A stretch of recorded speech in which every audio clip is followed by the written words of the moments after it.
하나님 감사합니다. 오늘도 누가복음의 말씀을 통해서 이 마지막 때에 하나님께 더 가까이 나아가는 길이 무엇인지를 깨닫게 하시고 또 인도하심을 감사를 드립니다. 오늘도 우리의 귀를 열어 들을 수 있게 하시옵고 우리의 신앙을 돌아보며 다시 한번 결단하고 주님께로 더 가까이 다가갈 수 있도록 역사하여 주시옵소서. 그러므로 우리에게 주신 이 말세의 때에 따른 말씀이 내게 온전히 이루어지는 역사를 목도하는 자 되도록 은혜 베풀어 주시옵소서. 성령 하나님께서 이 시간도 함께 하셔서 친히 증거하시고 또 은혜 베풀어 주실 것을 믿사옵고 우리 주 예수 그리스도의 이름으로 기도드립니다. 아멘. 네, 오늘 누가복음 18장 1절에서 8절 말씀을 우리가 봉독을 했는데 항상 기도하고 낭망치 말아야 될 것에 대해서 이제 기도죠. 기도할 것에 대해서 비유로 주님께서 이제 말씀하신 거예요. 기도에 대한 말씀이죠. 기도라는 것은 그리스도인에게 아주 필수적인 것이고 또 한편으로는 의무이기도 하고 특권이기도 해요. 그리스도인은 반드시 기도해야 되죠. 육체를 입고 있으니 기도하지 아니하면 우리의 영이 온전한 생명의 길을 갈 수가 없어요. 그러니까 반드시 기도해야 돼요. 그런데 그 기도를 누구에게 드려요? 창조주요 전능하신 하나님 앞에 기도하는 거예요. 그리고 하나님이 그 기도를 들으시고 응답하시겠다. 요한복음 14장 14절 내 이름으로 무엇이든지 내게 구하면 내가 시행하리라. 그러니 창조주 하나님 앞에 우리가 기도할 수 있다는 것이 어마어마한 특권이죠. 그리고 그 기도를 하나님께서 들으시고 응답을 하시겠다, 시행하시겠다 이겁니다. 물론 이제 내 이름으로 무엇이든지 내게 구하면 하는 주님의 이름으로 구한다는 것이 이제 하나님의 깊은 뜻이 그 안에 담겨져 있어요. 뭐 아무거나 구하는 대로 하나님께서 다 주시겠다. 그런 의미는 물론 아닙니다. 그러나 우리가 창조주 하나님 앞에 기도할 수 있다는 것은 이것은 우리들에게 주어진 어마어마한 특권이다 이겁니다. 그래서 우리가 기도하죠. 하나님께 기도하는데 오늘 낭망치 말라 이겁니다. 항상 기도하고 낭망치 말라. 그리고 그렇게 권면하고 있어요. 그리고 이제 오늘 말씀의 끝부분을 보면 8절에 보면 인자가 세상에 올 때 믿음을 보겠느냐라고 말씀하시면서 이 기도에 대한 비유를 지금 말세 지마를 사는 오늘날 우리들에게 지금 주시는 말씀이다라는 것을 우리에게 지금 계시하고 있어요. 그리고 또한 이와 같이 기도하는 자들이 과연 있겠느냐라는 뜻인 겁니다. 오늘날 기도 안 하는 그리스도인이 어디 있어요? 다 기도하죠. 뭐 어떤 사람들은 하루에 7시간씩 기도한다고 하는 사람도 있고요. 많이 하는 사람들은 그보다 더 하는 사람도 있고 일반적으로 많은 그리스도인들, 중직자들이 다 기도를 해요. 일반적으로 보통 목사들은 한 1시간 정도 남짓 기도할 것이고, 성도들도 몇십 분씩 또는 1시간씩 기도하기도 한다 이겁니다. 그런데 그렇게 다 기도한다고 그 기도가 다 응답받고 마지막 때 그것을 말씀하시는 것이냐? 그렇게 그냥 무조건 기도하라는 것이냐? 그것이 아니다 이겁니다. 그냥 무조건 기도하면 하나님께서 들어주시겠다 그런 의미가 아니고 이제 비유로서 이제 어떻게 기도해야 되는가를 우리에게 교훈하고 계시는 거예요. 그리고 이와 같이 인자가 올 때 세상에서 믿음을 보겠느냐, 즉 재림하실 그리스도를 맞이할 만한 믿음을 가진 자들이 과연 있겠느냐? 그들은 이와 같이 기도하는 자들이에요. 기도는 다 그리스도인들이 하는데 마지막 때에 이와 같은 기도를 과연 하는 자들이 있겠는가라고 우리에게 지금 말씀을 하시고 있는 겁니다. 그러니까 마지막 때 우리가 온전한 구원에 이르기 위해서는 반드시 이와 같은 기도를 할 수 있어야 되는 것이고 이와 같은 기도를 하는 자들에게는 하나님께서 반드시 속히 응답하시겠다는 약속의 말씀이에요. 이미 우리가 이제 여러 차례 상고했던 것처럼 이스라엘과 하마스 전쟁을 통해서 이스라엘이라는 나라가 독립한 지 75년이 지났다는 것을 온 세상에 다 알게 되었단 말입니다. 지난번 필리핀 가서도 얘기하니까 필리핀 사람들도 그런 얘기를 다 들은 거예요. 뉴스나 해설을 통해서. 갈등이 시작이 언제부터냐? 75년 전부터다. 왜냐? 이스라엘이라는 나라가 독립한 때로부터다. 그래서 이스라엘이 독립한 지 75년이 지났다는 것을 온 세상의 모든 사람이 다 알게 되었고, 특별히 하나님께서는 이것이 무화과나무의 비유로서 우리에게 구원의 표징으로 딱 주셨고, 이미 한 세대가 지났다라는 것을 우리에게 경고하시는 겁니다. 그렇게 첫 번째 닭이 이미 울은 거예요. 이것을 무관심하게 보고 그냥 뭐 대충 있을 수 있는 일이고, 중동의 화약고 같은 곳이니 전쟁이 뭐 항상 빈발하던 것이죠. 뭐 심심하면 한번 로켓포 쏘고 또 뭐 쳐들어가고 뭐 이와 같은 일들이 항상 비일비재하게 있었던 일이고, 아주 일상사처럼 일어나는 일이구나라고 생각을 하고 무관심하게 넘어간다면 그건 첫 번째 닭 우는 소리를 듣지 못한 자고, 그들은 반드시 베드로처럼 3번 부인하고 나서야 두 번째 닭 우는 소리를 듣는데, 두 번째 닭 우는 소리는 주님이 재림하실 때를 말하는 거예요. 큰 나팔 소리를 말하는 것이고. 그러면 3번 부인하는 것은 뭘 말하는 거예요? 한때, 두때, 반때 이것이 첫 번째 닭 우는 소리인지 모르고 그냥 부인하고 넘어간다 이겁니다. 그리고는 큰 나팔 소리와 함께 주의 재림을 맞이하는데, 그들은 배도하는 자리에 설 수밖에 없고 음료교회가 되어져 가지고 후회, 회개가 되지 아니하고, 그리고서는 재림하실 그리스도를 대적하는 자리에 섰다가 영원한 멸망으로 딱 끝나버리고 마는 거예요.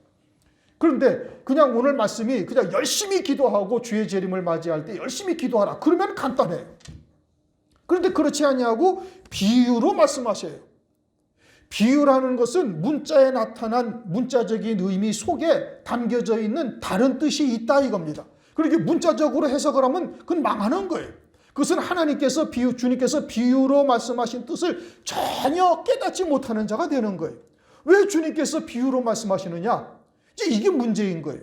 그냥 아주 직설적으로 너희들 열심히 기도해라, 쉬지 말고 기도해라, 뭐 데살로니가 전서에 있는 말씀처럼 그렇게 말씀하시면 간단할 텐데, 그렇게 하지 아니하고 한 불의한 재판관이 있고, 저는 하나님도 두려워하지 아니하고 사람도 무시하는 자인데, 거기에 또 한 과부가 있고, 그리고 이 한 맺힌 과부가 하도 쫄르니까 불의한 재판관이 들어줬다.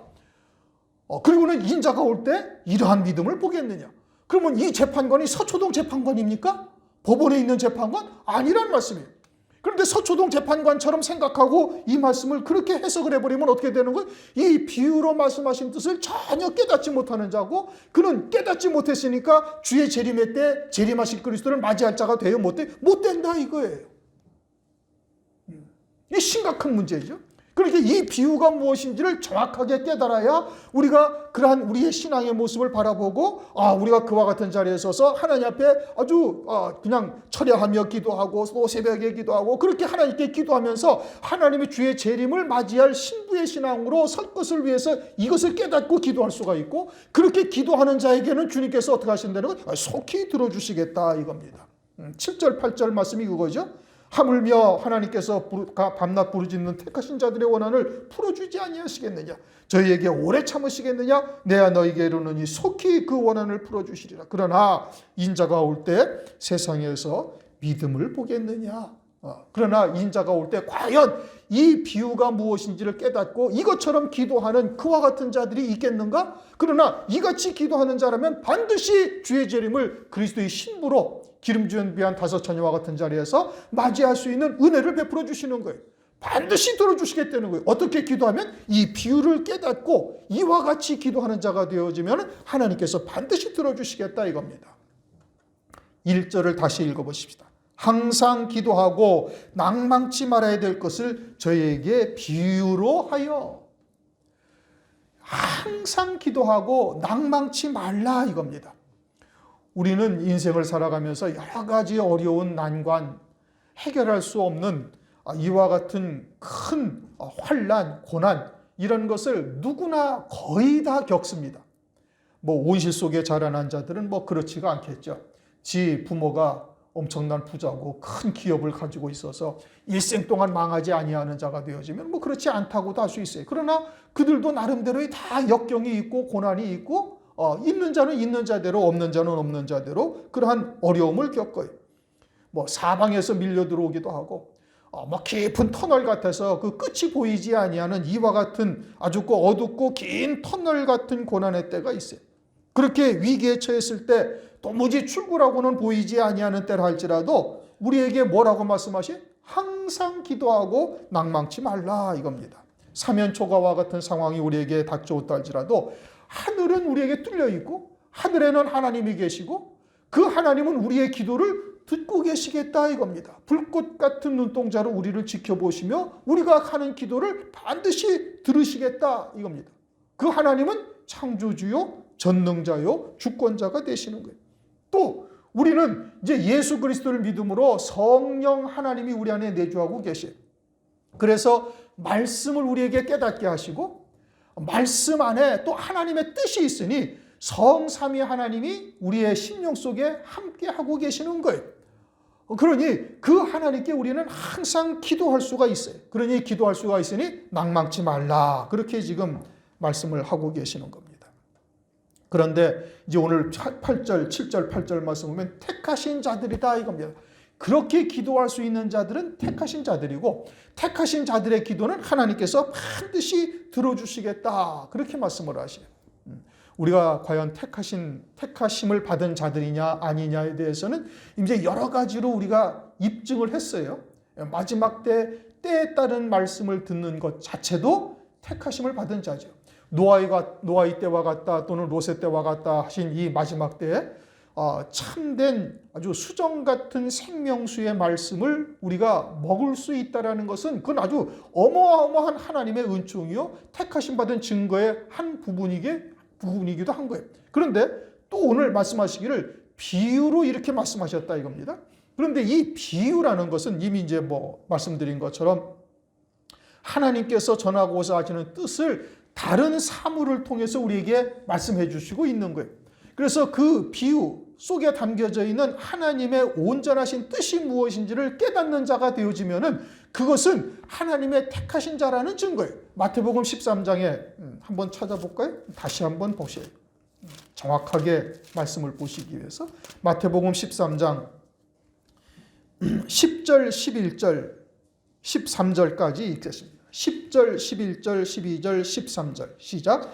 제자들이 예수께 나와 가로되 어찌하여 저에게 비유로 말씀하셨나이까? 뭔 비유를 했어요? 지금 13장에서 씨 뿌리는 비유 4가지 땅에 대해서 말씀하셨어요. 11절 대답하여 가라사대 천국의 비밀을 아는 것이 너희에게는 허락되었으나 저희에게는 아니 되었나니 무릇 있는 자는 받아 넉넉하게 되되 무릇 없는 자는 그 있는 것까지도 빼앗기리라. 그러므로 내가 저희에게 비유로 말하기는 저희가 보아도 보지 못하며 들어도 듣지 못하며 깨닫지 못함이니라. 그러게 비유로 말씀하시는 뜻이 뭐냐? 왜 제자들에게 비유로 말씀하십니까? 제자들이 물으니까 주님께서 대답하시기를 천국의 비밀을 아는 것이 너희들에게는 허락되었지만 저들에게는 아니 되었다. 그래서 저들은 들어도 듣지 못하고 보아도 보지 못하고 깨닫지 못한다. 그러면 제자들에게 비유로 말씀하시는 이유는 뭐냐? 그건 제자들로 하여금 깨닫고 더 풍성한 복을 받게 하기 위해서 비유로 주님께서 말씀하셨다 이 뜻인 겁니다. 그러면 비유로 말씀하시는 이유가 뭐예요?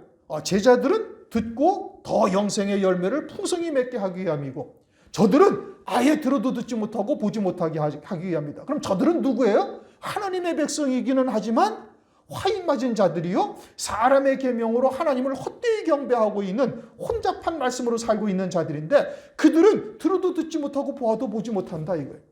그리고 너희들은 비유로 말씀하셔서 너희들은 그 안에 담긴 참 뜻이 무엇인지를 깨닫게 하시고 그리고 그것으로 인해서 더 영생의 열매를 풍성하게 맺게 하기 위함이다 이런 뜻인 겁니다. 그러면 비유로 말씀하신 것을 주님께서 깨닫게 하시는 은총은 무엇 때문이다? 우리가 제자이기 때문이다 이겁니다. 다시 말하면 하나님의 택하심 받은 자이기 때문이다. 이렇게 지금 말씀하고 있는 거예요. 그러니까 주님께서 비유로 말씀하시고 이 말씀하신 온전한 뜻을 깨닫는 자는 주님으로부터 택하심을 입은 자요. 그리고 마지막 때 주의 재림의 때 이와 같은 기도를 하는 자가 되어지면 깨닫고 믿음으로 받고 이와 같은 기도를 하는 자가 되어지면 그 기도는 반드시 주님께서 응답을 하실 것이요. 그리고 재림하실 그리스도를 신부로 맞이하는 자리에 딱 세워주신다 이 뜻입니다. 아시겠습니까? 왜 비유로 말씀하시는가? 그것은 택하신 자들로 온전한 구원에 이르게 하기 위해서 비유로 말씀하시는 거예요. 제자의 신앙은 비유에 하신 뜻을 알게 하신다 이겁니다.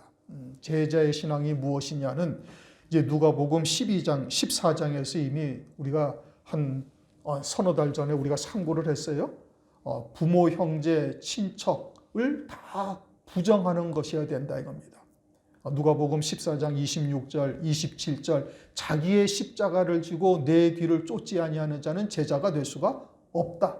또 더 나아가서는 가진 것을 다 모든 소유를 버리지 아니하면 능히 제자가 되지 못하리라. 누가복음 14장 26절, 27절, 33절에 이렇게 말씀하시는데 이것은 이미 한 몇 달 전에 우리가 상고한 바에 다른 이제 결론으로 딱 맞으면 예수 그리스도가 나의 모든 삶의 가장 우선이다 이겁니다. 가족이나 친척, 형제 자매도 예수 그리스도보다 앞세울 수가 없어요.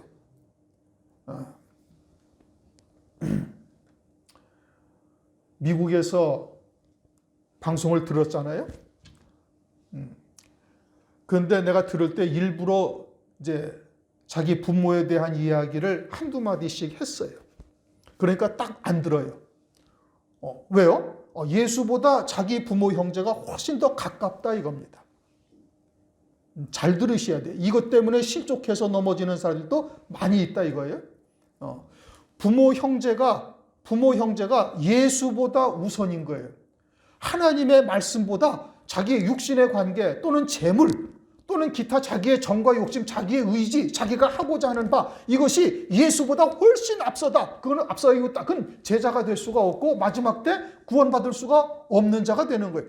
나의 삶에 있어서 내가 거듭난 자여 그리스도 안에서 하늘에 속한 자가 되어졌으면 나의 모든 삶에 있어서 가장 우선은 누구여야 되는 거예요? 예수 그리스도가 되어야 되는 거예요.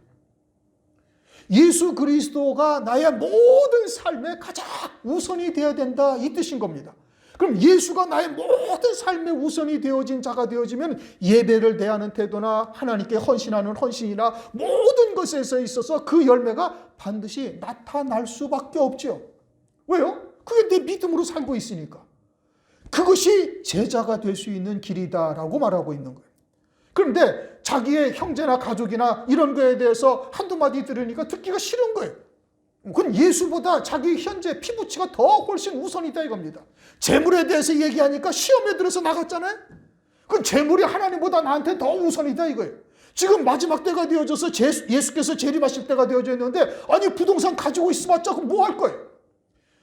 이 마지막 때에 첫 번째 다 우는 소리가 들었다는 것을 진정 믿는다면은 내가 이런 거에 신경 쓸 때가 아니라는 것을 믿어야 되는 것인데 여전히 가진 것이 우선이고 여전히 세상에 속한 그 어떠한 것들이 자기의 삶에서 가장 우선이 되고 있는 거예요. 예수보다 그것이 우선인 거예요. 그러한 자들은 마지막 때 절대 구원에 이르지 못하는 겁니다. 여러분들도 아주 유의해서 깨닫고 이것이 내 삶에 있어서 믿음으로 딱 나타나야 되는 거예요. 자식보다 하나님이 우선이어야 되는 거예요. 재물보다 부동산보다 예수님이 우선돼야 되는 거예요.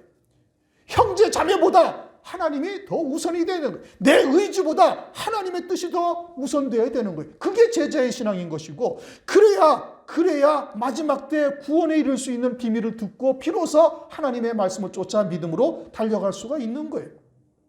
제자의 신앙에 이른 자만이 마지막 때 구원에 이를 수가 있음을 우리가 정확하게 깨달아야 되는 겁니다. 이제 우리 1절 그래서 기도하고 낭망치 말라고 말씀을 하고 있어요.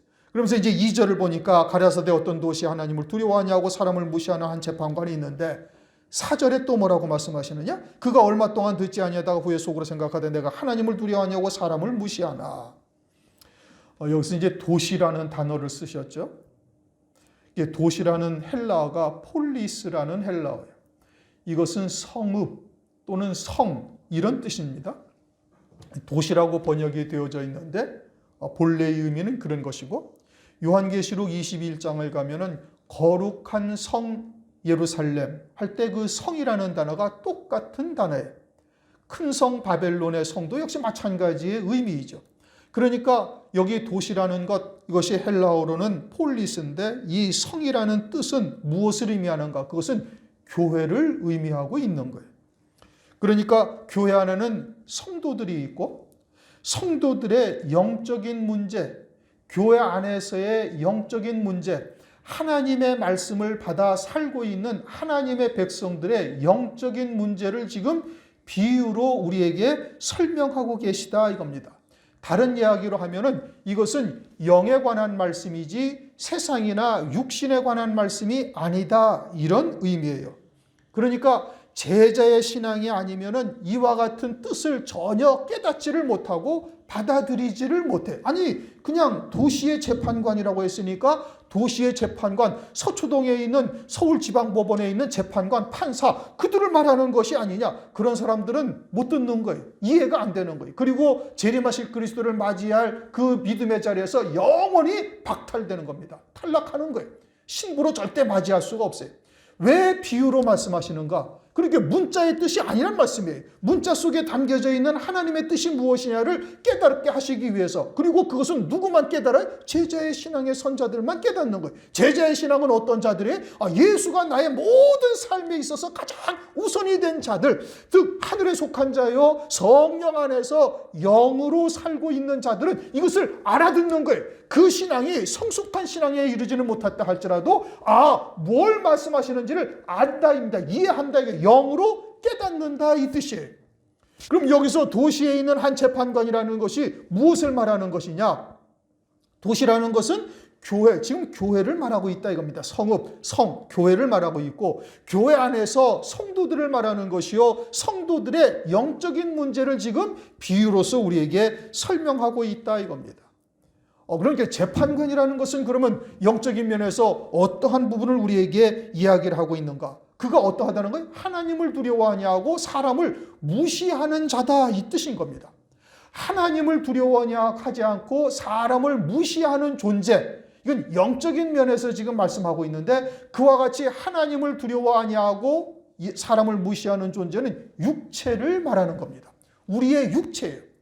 우리의 육체는 내세가 필요 없어요. 그냥 육체로 사는 동안 잘 먹고 평안하고 안락하게 잘 살다가 죽으면 그것으로 끝나는 거예요. 그래서 육체는 내세를 두려워하지 않아요. 하나님의 심판을 무서워하지 않는 존재가 우리의 육체다 이겁니다. 그러니까 육으로 사는 자는 예수 안에서도 육으로 사는 자는 하나님의 심판이 전혀 두렵지 않아요. 그러니까 내세, 천당, 천국 말은 하죠.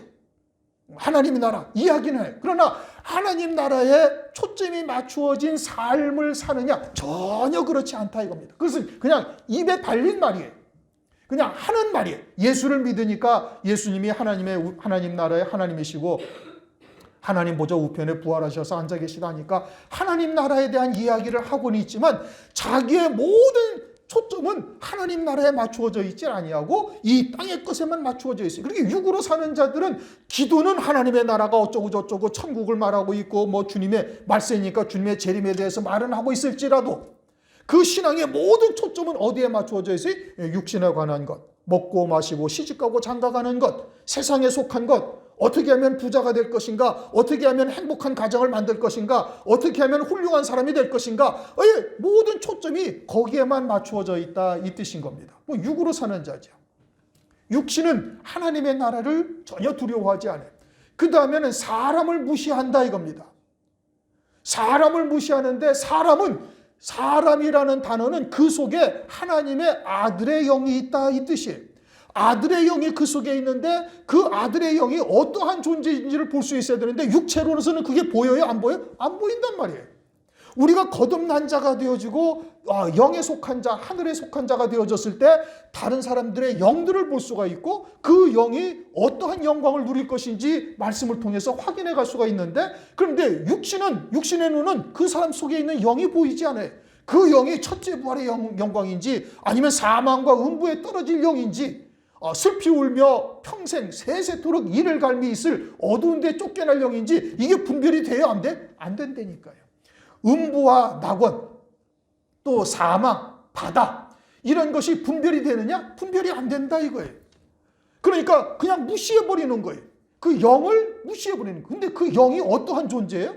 성자 하나님이 이 땅에 육신을 입고 오셔서 그 영혼을 구원하기 위하여 십자가를 지셨어요.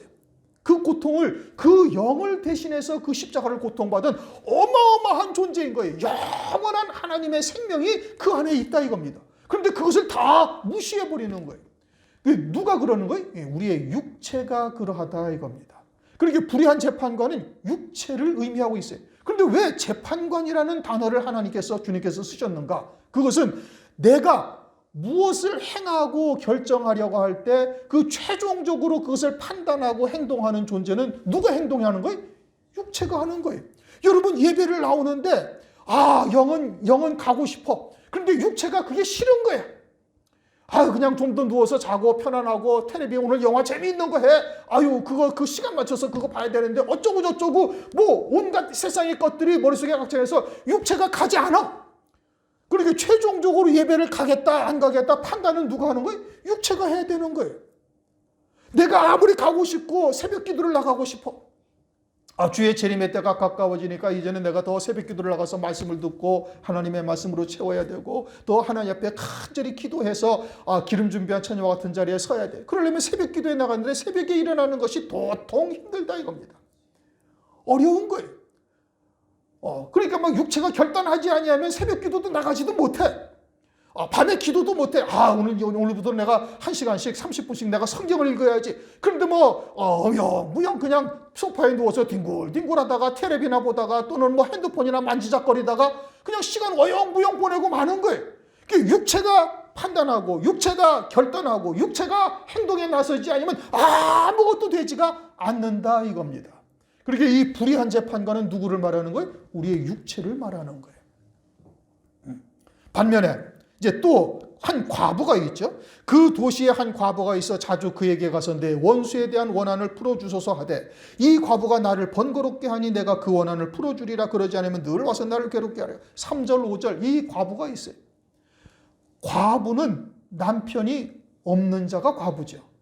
그러면 여기서 과부는 육체의 남편이 없는 자예요? 그 영이 남편이 없는 자예요? 영이 남편이 없는 거예요. 우리의 영의 남편, 우리의 속사람의 남편은 누구예요? 하나님의 남편이죠.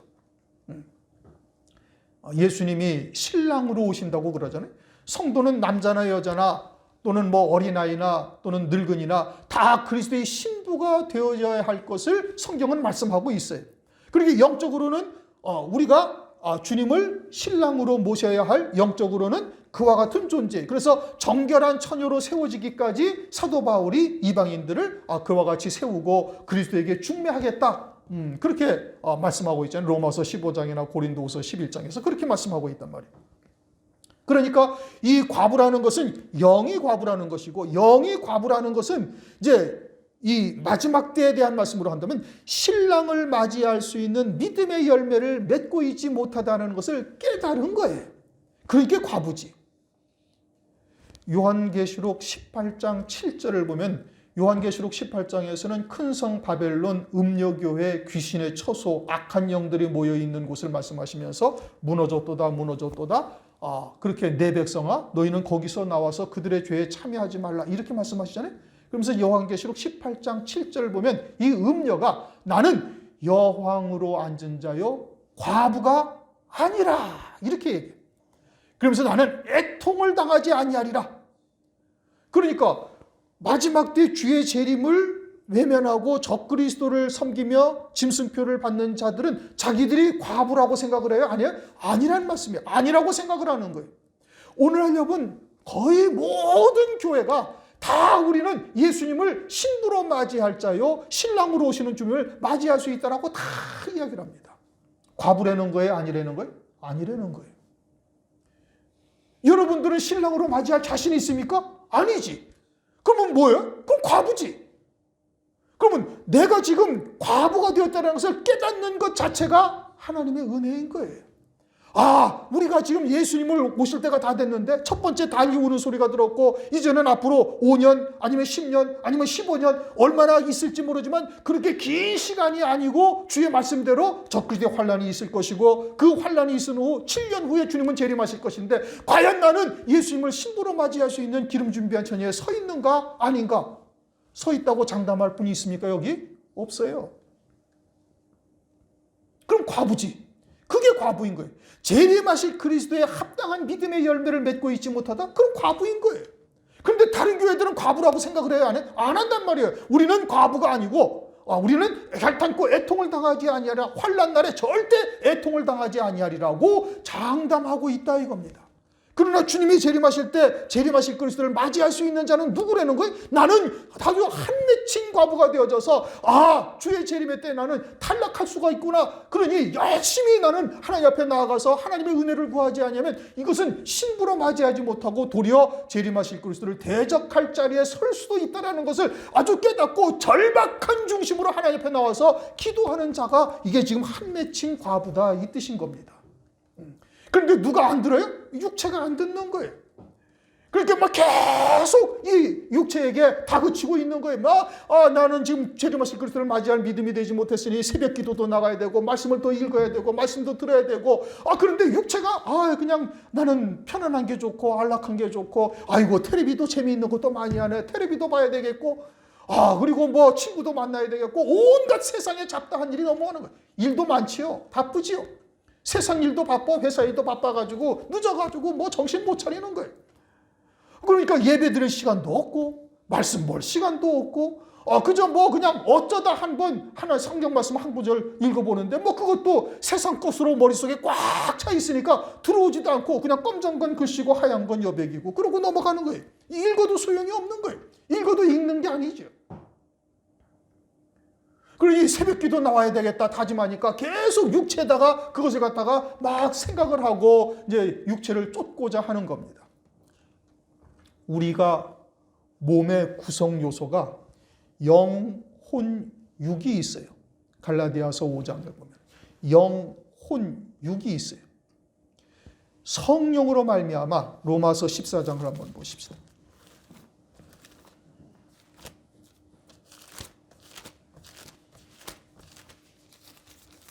로마서 8장. 로마서 8장.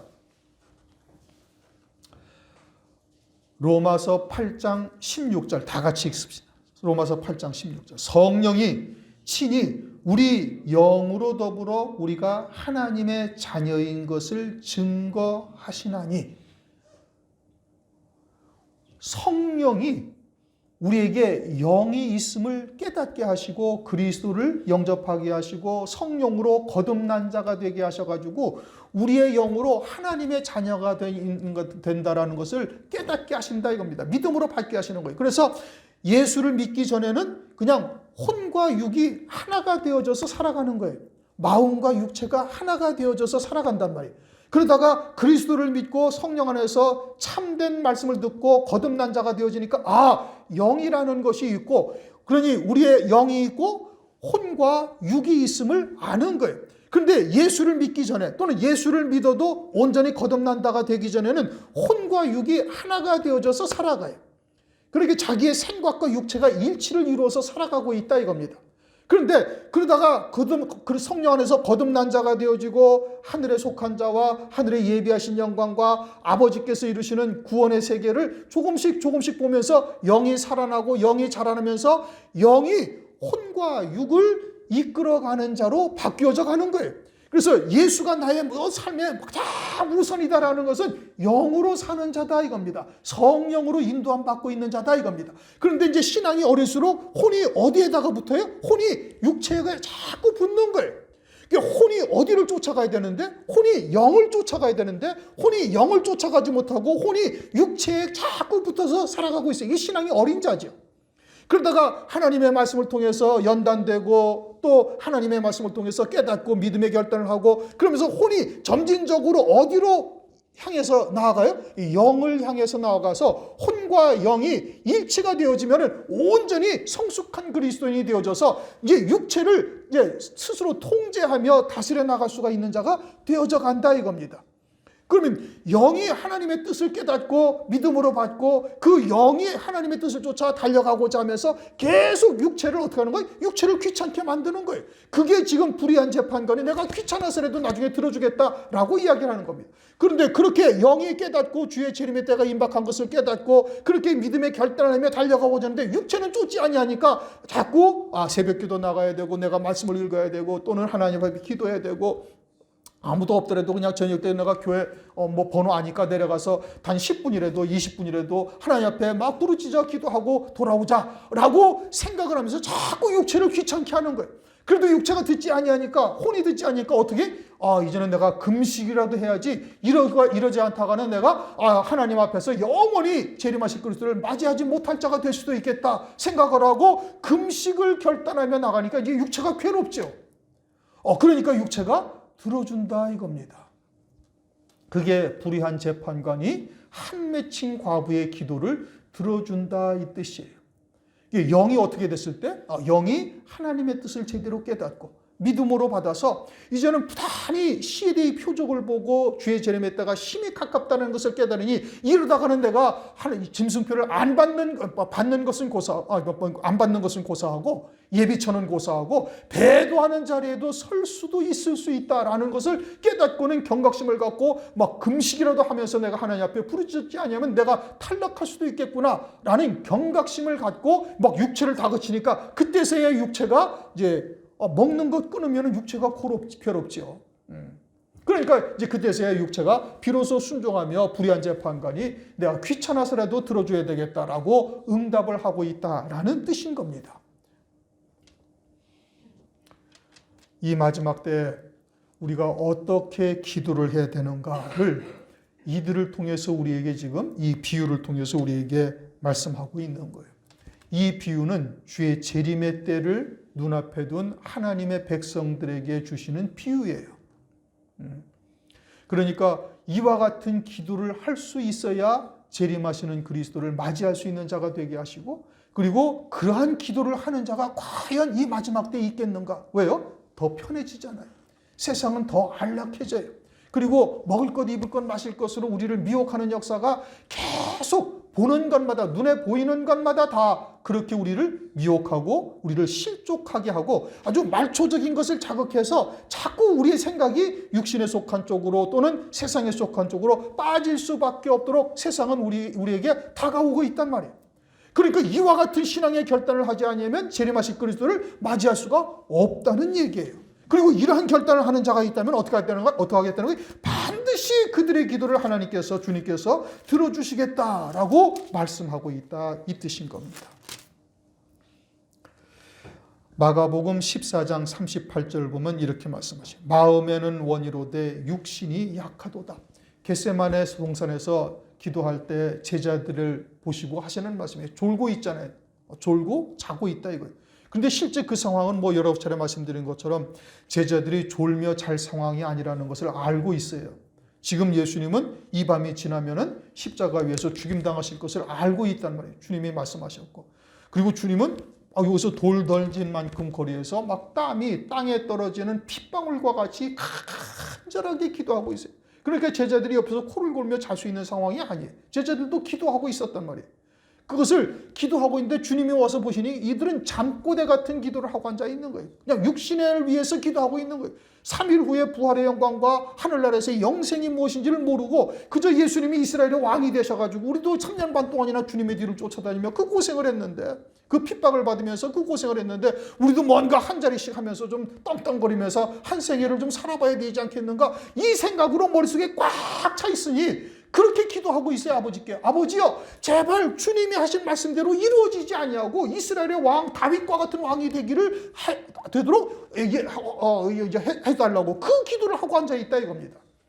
그러니까 주님이 뭐라고 그래? 잠꼬대 같은 기도를 하고 있다. 이게 잠자고 있다 이거. 그러면서 하시는 말씀이 마음에는 원이로되 육신이 약하도다. 마음이라는 뜻이 헬라어로 그것이 영이라는 뜻입니다. 영은 아버지의 뜻이 무엇인지를 알고 이미 준비가 되어져 있지만 육체가 약하다. 그래서 잠꼬대 같은 기도를 하고 있다 이 뜻이에요.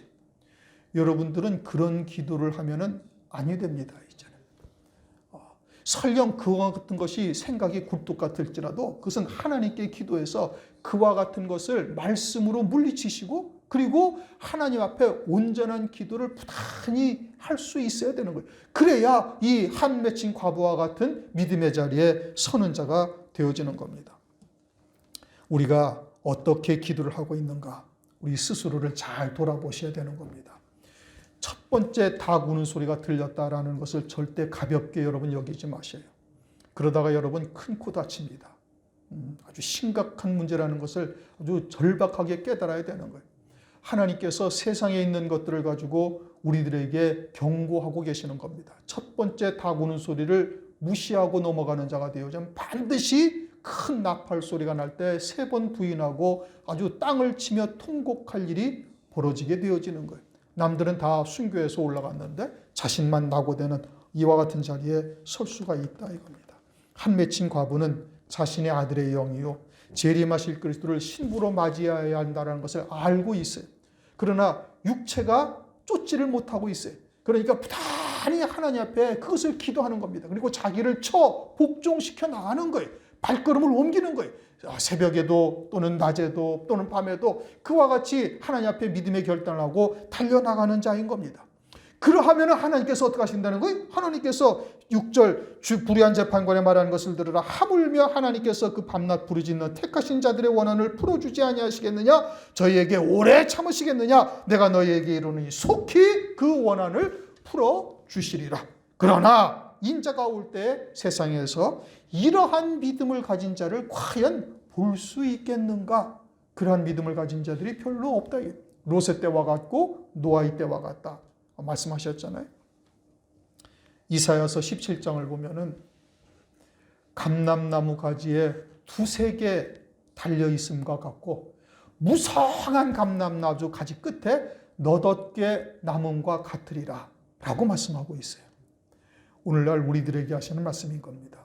우리가 하나님의 말씀을 진리가 무엇인지 마지막 때에 따른 말씀이 무엇인지를 들었다 할지라도 가볍게 넘어가면은 우리도 온전치 못할 수 있다라는 것을 경고하고 계시는 겁니다. 오늘날 이와 같이 과부와 같은 자리에 우리가 서 있다라는 것을 우리가 깨닫는 것 자체가 하나님의 은혜요. 하나님께서 우리에게 주시는 기회인 겁니다.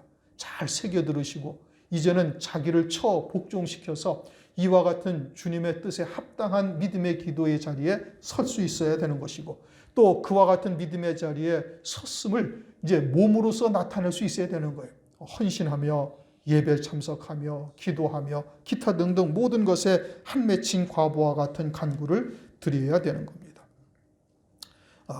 오늘날 우리가 역력하고 여유롭게 지내다가는 그날 실족하는 자리에 설 수도 있다는 것을 절대 잊지 마시고 아주 경각심을 갖고 아주 결단을 하며 이제 달려가야 되는 겁니다. 여러분들이 한 5년을 힘써서 헌신하고 말씀을 읽고 채우면은 신부 될 수 있다고 여러분 장담할 수 있습니까?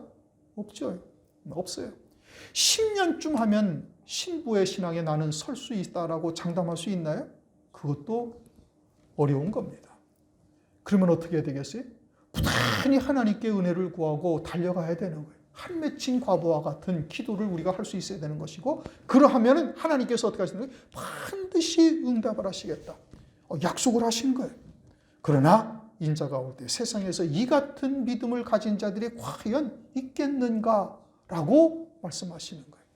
우리들은 이러한 하나님의 말씀을 오늘 내게 주시는 주의 음성으로 듣고 한 맺힌 과부와 같은 기도를 할 수 있는 자가 되고 그 기도는 낭망치 말라. 반드시 하나님께서 응답하시겠다 말씀하고 계시니 그와 같은 은혜가 우리 모두에게 임하시길 주의 이름으로 축원합니다.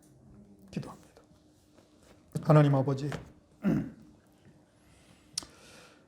오늘 누가복음 18장 말씀을 통해서 인자가 올 때 세상에서 믿음을 보겠느냐, 어떠한 기도를 드려야 되는지 우리에게 이 비유로 하신 말씀의 뜻을 온전히 깨닫게 하심을 참으로 감사를 드립니다.